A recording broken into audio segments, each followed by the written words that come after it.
Income and consumer identity. Pertama, to spend or not to spend.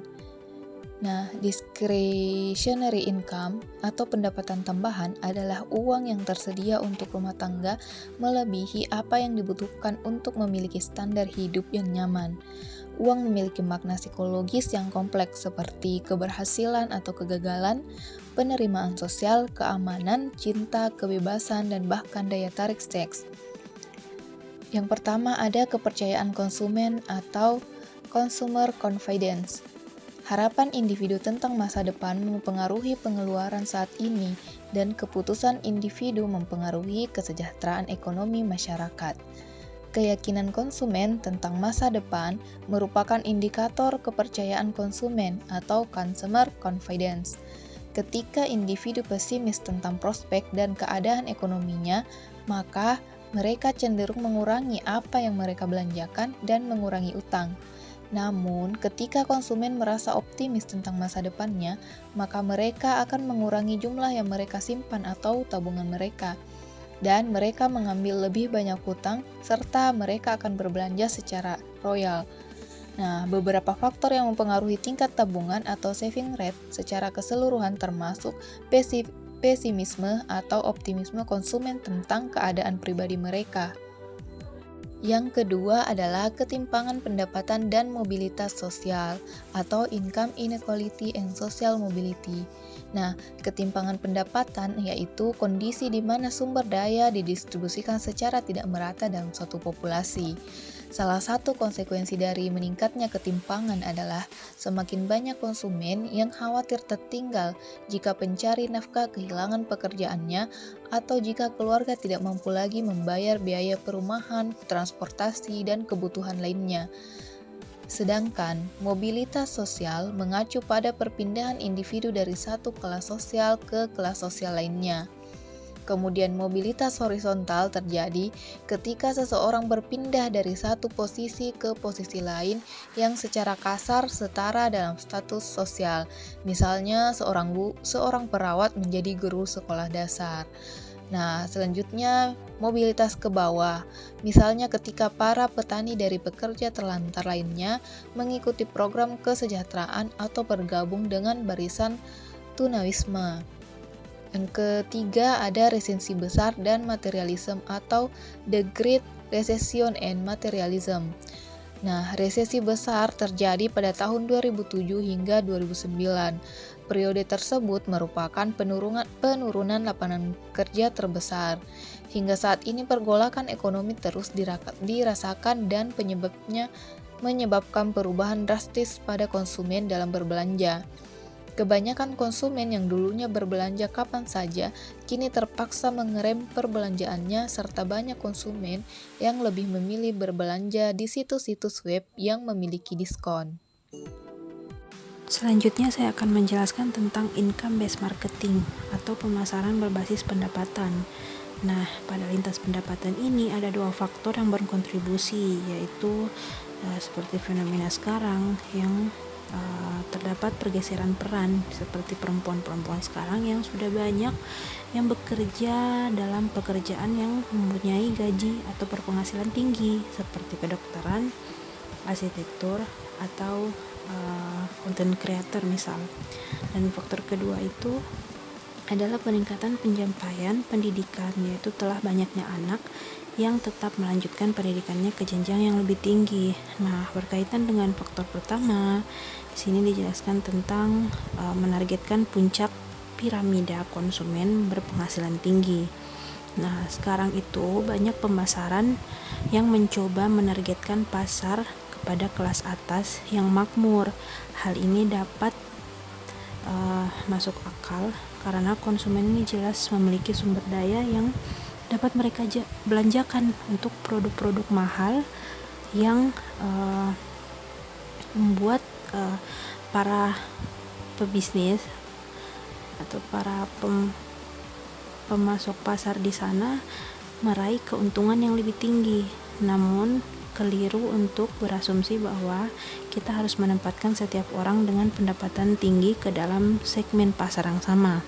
Nah, SRI Consulting Business Intelligence membagi konsumen menjadi menjadi tiga kelompok berdasarkan sikap mereka terhadap kemewahan. Kelompok pertama yaitu luxury inventional, yaitu konsumen ini menggunakan uang mereka untuk membeli barang-barang yang akan bertahan lama dan memiliki nilai yang bertahan lama juga, atau bisa dibilang mereka membeli produk yang mahal tapi kualitasnya bagus gitu untuk kebutuhan mereka gitu. Yang kedua itu ada luxury is reward, yaitu konsumen ini cenderung menggunakan barang-barang mewah untuk mengatakan saya sudah berhasil, keinginan untuk sukses dan menunjukkan kesuksesan mereka kepada orang lain. Biasanya ini lebih kepada untuk memberikan hadiah untuk diri sendiri gitu. Yang ketiga yaitu kelompok luxury intelligence, yaitu kelompok ini adalah yang terkecil dari ketiganya dan cenderung mencangkup konsumen yang lebih mudah dan sedikit lebih banyak laki-laki daripada dua kelompok lainnya. Bagi konsumen ini, tujuan memiliki barang mewah adalah menjadi sangat mewah dan memanjakan diri. Kalau ini lebih kepada mereka benar-benar membeli barang mewah untuk keinginan di luar kebutuhan gitu. Biasanya ini untuk memanjakan diri sendiri atau mewujudkan kalau dibilang kayak insting atau nafsu sesaat. Nah, yang kedua itu ada yang berkaitan tadi dengan faktor kedua, yaitu targeting the bottom of the pyramid, low income consumers. Nah, pada pembahasan yang di sini, pengeluaran yang dilakukan oleh keluarga kurang mampu lebih sedikit dibandingkan dengan keluarga yang mampu. Namun mereka tetap memiliki kebutuhan dasar yang sama seperti orang lain. Nah, keluarga berpenghasilan rendah membeli makanan pokok dengan harga yang sama dengan keluarga berpenghasilan rata-rata. Sebanyak 78% dari populasi global merupakan konsumen berpenghasilan rendah. Materi selanjutnya yaitu Social Class and Consumer Identity. Jadi ada seperangkat variabel yang kompleks yang menentukan posisi seseorang dalam masyarakat, yaitu pendapatan, latar belakang keluarga, serta pekerjaannya. Posisi seseorang dalam kelas masyarakat menentukan bukan hanya seberapa banyak uang yang dibelanjakan, tetapi juga bagaimana seseorang membelanjakannya. Warner mengidentifikasi ada 6 kelas sosial, yaitu yang pertama upper, yaitu kelas sosial yang paling atas, lalu lower upper middle, upper lower, dan lower yang merupakan kelas sosial yang paling bawah. Sedangkan Karl Marx membagi kelas sosial menjadi 2, yaitu yang pertama majikan atau bourgeois yang merupakan seseorang yang menguasai alat produksi, lahan, keuangan, dan teknologi produksi. Lalu yang kedua adalah buruh atau proletar yang merupakan seseorang yang menjual tenaganya untuk mendapatkan upah. Lalu materi pick a pecking order atau memilih urutan kekuasaan. Jadi ada istilah yang dinamakan dominant submission hierarchy yang merupakan istilah ketika individu yang memiliki kekuasaan atau biasanya individu kelas atas dapat mengontrol individu yang berada di kelas bawahnya. Kedudukan ini memberikan akses ke sumber daya sehingga orang-orang ini mencoba untuk naik dalam tatanan sosial untuk meningkatkan peringkat mereka. Lalu ada juga yang dinamakan social class atau kelas sosial yang merupakan istilah untuk menggambarkan peringkat keseluruhan orang dalam masyarakat. Ini juga menggambarkan bagaimana seseorang menghabiskan uang mereka dan bagaimana seseorang mendefinisikan perannya dalam masyarakat. Nah, orang-orang yang memiliki kelas sosial yang sama cenderung memiliki pekerjaan dan gaya hidup yang serupa pula. Dan ada juga yang dikatakan homogamy, yaitu istilah kecenderungan menikahi orang yang memiliki kelas sosial yang sama dengan kita. Nah, perlu diketahui juga bahwa social class ini mempengaruhi perilaku konsumsi. Lalu masuk pada materi social stratification. Social stratification secara umum dapat didefinisikan sebagai pembedaan atau pengelompokan masyarakat secara vertikal. Social stratification mengacu pada pengembangan kelompok di mana beberapa orang mendapatkan lebih banyak sumber daya dibandingkan yang lain. Jadi ada beberapa kelompok yang mendapatkan keuntungan dibandingkan yang lain. Hal ini dilihat berdasarkan kedudukan, kekuasaan, atau kontrol mereka dalam kelompok. Lalu ada juga istilah yang dinamakan status hierarki, di mana beberapa orang memiliki posisi yang lebih baik daripada yang lain. Kita cenderung mendefinisikan orang sebagian besar itu berdasarkan dengan pekerjaan apa yang mereka lakukan. Jadi biasanya kita mengevaluasi value mereka berdasarkan pekerjaan. Hal ini dikatakan sebagai occupational prestige atau prestige pekerjaan. Worldview atau pandangan dunia merupakan cara lain untuk membedakan kelas sosial. Jadi pada pandangan dunia itu secara umum, dunia kelas pekerja yaitu kelas menengah ke bawah itu terlihat lebih intim dan terbatas. Salah satu studi untuk melihat kelas sosial dan kaitannya dengan perasaan pemberdayaan konsumen menunjukkan bahwa pria dari kelas bawah tidak mungkin merasa memiliki kekuatan untuk mempengaruhi dunia mereka. Nah, orientasi ini mempengaruhi perilaku konsumen. Misalkan, orang yang merasa memiliki kemampuan untuk mengambil tindakan akan mengatur peluang dan pertumbuhan finansial, sedangkan orang yang merasa tidak memiliki kemampuan akan takut untuk mengambil resiko dan tidak mengatur peluangnya. Namun, ada juga suatu kondisi di mana konsumen kelas atas ini merasa stres atau tidak bahagia meskipun mereka kaya, atau bahkan karena kekayaan mereka merasa tidak bahagia. Kondisi ini dinamakan affluenza. Lalu ada kondisi lain di mana seseorang mencoba terbuka pada dunia dan ingin memiliki pengalaman yang beragam, dinamakan cosmopolitanism. Kondisi ini dulu hanya dikaitkan dengan orang kaya, namun semenjak ada internet dan akses media yang lebih baik, tidak hanya orang kaya yang dapat mengekspresikan minatnya. Income versus social class. Nah, seseorang dengan income yang tinggi belum tentu akan meningkatkan kelas sosialnya. Social class yang tinggi ini ditentukan oleh beberapa aspek, seperti uang, kelas sosial, jenis perumahan, dan lain sebagainya. Kemudian income ini merupakan suatu prediktor yang berasal dari pengeluaran utama, dan income ini biasanya digunakan untuk membeli kebutuhan-kebutuhan utama dari suatu individu. Kemudian ada yang namanya social class. Nah, social class ini biasanya berasal dari pendapatan utama, namun memiliki barang yang dibeli itu memiliki aspek simbolis dengan harga yang rendah sampai sedang. Kemudian diperlukan barang-barang sebagai simbolis untuk memprediksi kelas sosial dari individu tersebut, misalnya seperti mobil ataupun rumah. Materi selanjutnya yaitu mengenai how do we measure social class. Nah, karakteristik individu ini berasal dari beberapa hal untuk menentukan social class tersebut, misalnya pendapatan sampai ke jenis perumahan yang ditempati. Nah, hal tersebut yang menentukan label dari kelas sosial individu.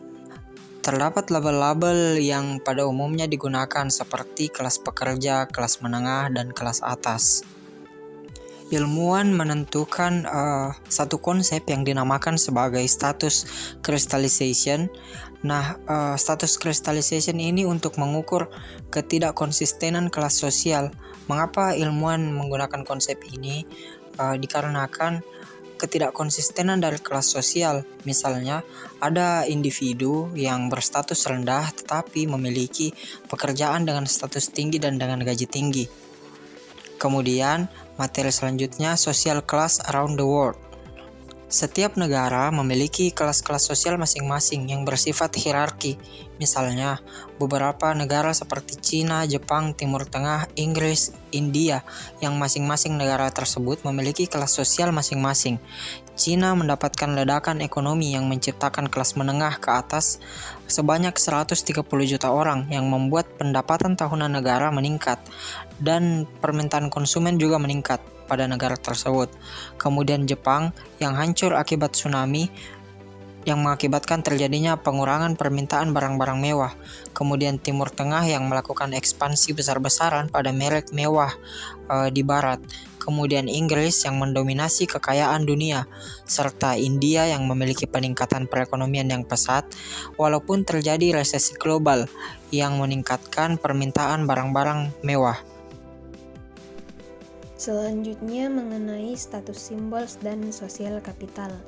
Dalam pembahasan ini ada yang dimaksud dengan modal sosial, yang dimana merupakan simbol dari status atau tingkatan sosial individu. Contohnya, seseorang yang berada pada keluarga kaya cenderung akan membeli barang yang bermerek seperti Louis Vuitton atau Coach. Nah, peningkatan pendapatan di suatu negara berkembang itu sangat berpengaruh. Contohnya pada Korea Selatan dan Cina. Penurunan harga barang dan jasa konsumen yang berkualitas menciptakan ledakan permintaan untuk produk mewah yang terjangkau. Pasar dari negara berkembang yaitu negara Brazil, Rusia, India, dan Cina. Cina dan India menyumbang 20% produk domestik bruto dunia, sehingga Cina menyalip Amerika Serikat sebagai negara dengan ekonomi terbesar di dunia. Perubahan ekonomi ini berpengaruh terhadap permintaan konsumsi secara massal yang menawarkan beberapa merek seperti H&M, Zara, EasyJet, dan L'Oreal yang memberikan segmen konsumen yang disebut sebagai kelas massal. Istilah kelas massal ini merupakan sebuah merek yang memiliki tingkat konsumen yang tinggi dan bersifat banyak atau massal. Kelas massal dapat berupa merek-merek besar, contohnya Volkswagen Beetle yang disebut sebagai El Huevito. Nah, mobil mereka ini disebut sebagai mobil dunia yang menargetkan orang-orang di negara berkembang seperti Brazil, Argentina, India, Cina, dan Turki. Pola konsumsi dan kelas massa dipengaruhi oleh perbedaan budaya, kode, dan modal budaya. Contohnya pada pola konsumsi antar kelas seperti pola menengah ke atas.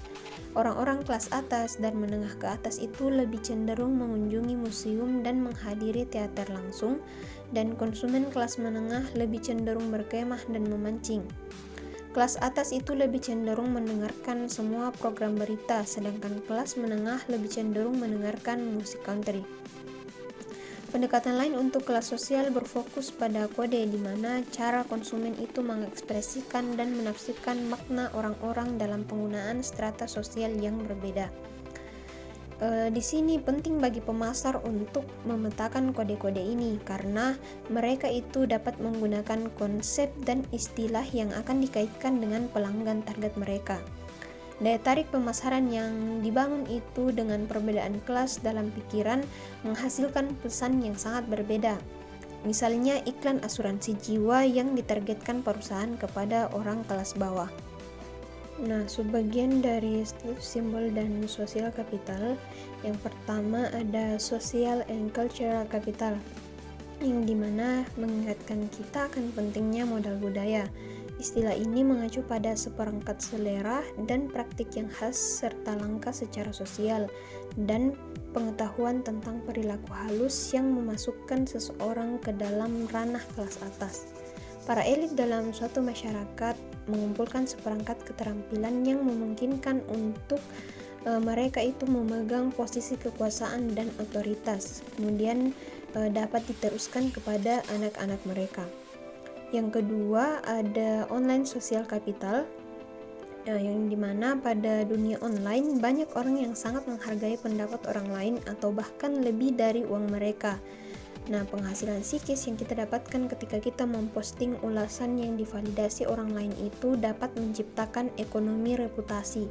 Reputasi inilah yang dimaksud dengan online social capital. Nah, selanjutnya yaitu simbol status. Kita cenderung mengevaluasi diri kita sendiri, pencapaian profesional kita, penampilan kita, dan kesejahteraan materi kita dibandingkan dengan orang lain. Dan seringkali tidak cukup hanya memiliki kekayaan atau ketenaran, dan yang penting adalah Anda memiliki lebih banyak daripada yang lain.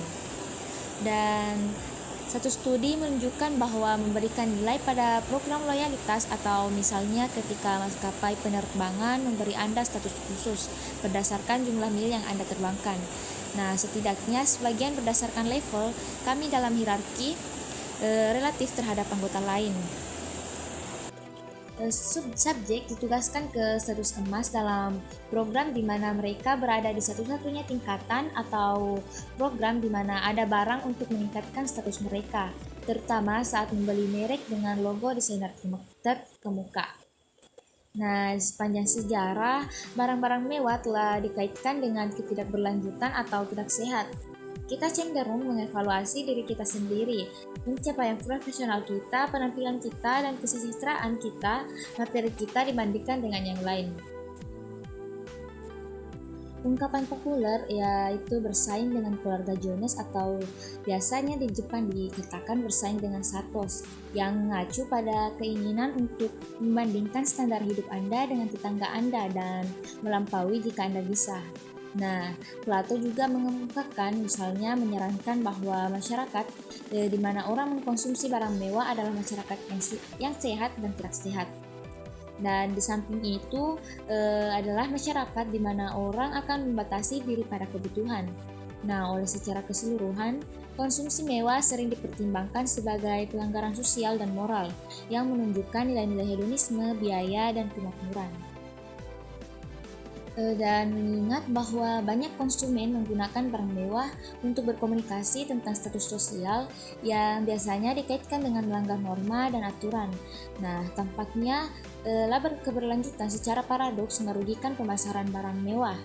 Nah, ini adalah sesuatu yang bisa berlawanan dengan intuisi untuk merek-merek mewah yang sering berkomunikasi pada fitur produk yang dianggap meningkatkan persepsi kualitas dan prestis produk mereka. Dan misalnya yaitu label Made in France. Dan motivasi utama untuk membeli bukanlah untuk menikmati barang-barang, melainkan untuk memberitahu orang lain bahwa kita mampu membelinya. Nah, selanjutnya yaitu berikut ini reaksi orang yang membeli barang asli ketika mereka melihat tiruan dari tas atau jam tangan berharga mereka di tepi jalan. Nah, di sini peneliti mewawancarai konsumen yang membeli merek fashion mewah di India dan Thailand yang mengidentifikasi bahwa terdapat 3 strategi untuk mengatasi hal-hal tersebut, yaitu yang pertama, flight. Nah, flight ini mereka berhenti menggunakan merek karena mereka tidak ingin dicap sebagai orang dengan status lebih rendah yang membeli merek palsu. Nah, yang kedua yaitu ada reclamation, yaitu mereka berusaha keras untuk menekankan hubungan panjang mereka dengan merek, tetapi mengungkapkan keprihatinan bahwa citranya akan ternoda. Nah, yang ketiga ada branding, yaitu mereka menyamarkan barang-barang mewah mereka dengan keyakinan bahwa orang yang benar-benar berstatus tinggi tidak perlu menampilkan logo yang mahal, sedangkan mereka yang berkhianat pada status yang lebih rendah.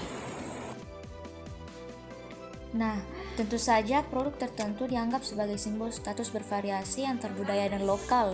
Nah, yang pertama yaitu misalnya meskipun bagi kebanyakan orang Amerika, kendaraan Hummer yang sekarang sudah tidak berfungsi adalah simbol kelebihan.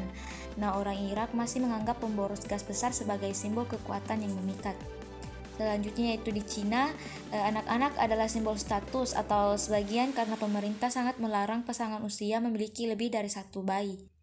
Orang tua ingin memamerkan anak mereka yang dimanja dan ingin sekali mengelilingi anak kecil mereka dengan barang-barang mewah. Nah, keluarga Cina menghabiskan 1/3 hingga setengah dari pendapatan mereka yang dapat dibelanjakan untuk anak-anak mereka. Selanjutnya yaitu ekonomi Rusia telah jatuh pada masa-masa sulit akhir-akhir ini karena sanksi ekonomi dan penurunan harga minyak, dan juga masih banyak orang kaya baru yang kaya raya di masa lalu memutuskan dan mendambakan barang mewah untuk memamerkan kekayaan baru mereka.